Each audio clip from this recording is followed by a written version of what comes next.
Alors la VIP, c'est aide aux victimes d'infractions pénales, ce qui fait que le champ est assez large à la base.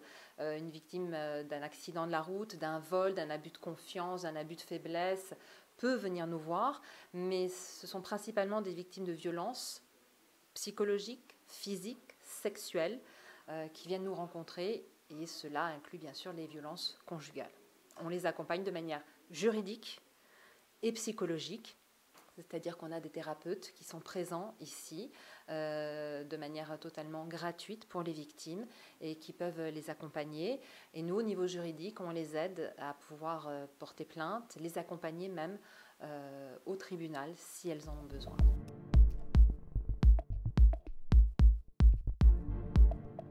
Alors on a 6 personnes, on va dire, avec lesquelles on travaille quasiment quotidiennement.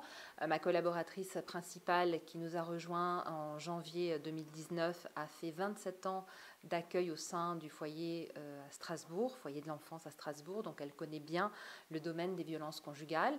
Et ensuite nous avons 4 thérapeutes qui travaillent avec nous, un médecin qui accueille au niveau de la sophrologie et de l'hypnose, un art thérapeute, un psychothérapeute et un psychologue qui accueille des groupes de parole.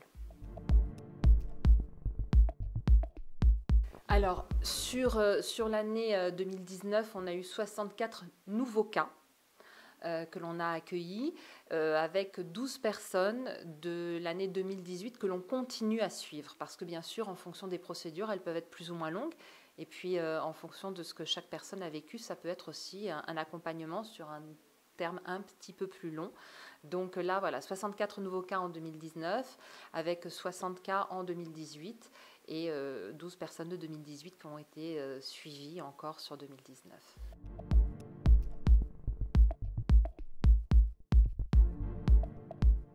Alors il y a 90% de femmes, on a quand même suivi 3 hommes.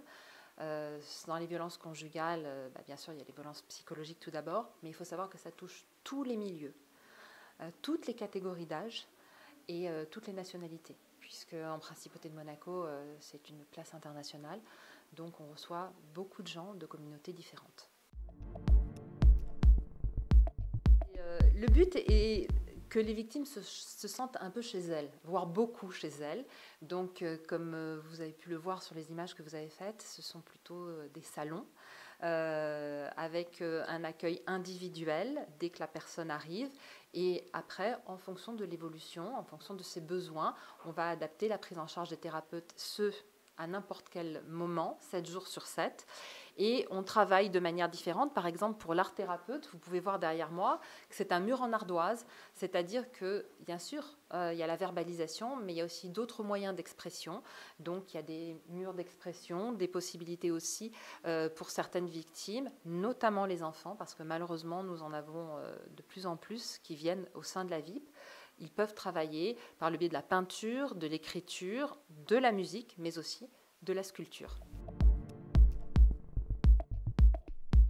Alors on travaille vraiment en étroite collaboration avec des services comme la Sûreté publique notamment et le parquet, mais aussi comme la DASO où on a une convention avec laquelle on a une convention qui est signée depuis plusieurs années. On est en train justement de remodeler, si j'ose m'exprimer ainsi, cette convention parce qu'on s'est aperçu que on évolue, les profils de victimes changent et qu'il ne faut pas laisser quelqu'un sur le bord de la route. Donc le but est de pouvoir prendre en charge tout le monde et c'est pour ça qu'on est en partenariat étroit avec ces services de l'État pour faire en sorte que toute aide puisse être apportée.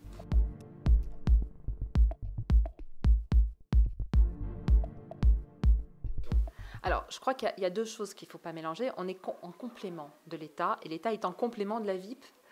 Si j'ose dire. Pourquoi? Parce que quand vous devez vous exprimer, quand vous devez dire que vous subissez des violences, vous n'avez pas forcément tout de suite envie d'aller dans un service de l'État. Parce qu'on y perd un peu son anonymat, parce qu'on a toujours un peu l'angoisse de rencontrer quelqu'un qu'on connaît. Monaco est un petit pays par la taille, donc on se connaît tous un petit peu. En venant ici, il y a des conseils juridiques, il y a un accompagnement psychologique et surtout il y a un anonymat. Et après, on peut, avec les besoins de la victime et avec sa volonté, faire les liens. Donc on est vraiment en complément et surtout pas en concurrence.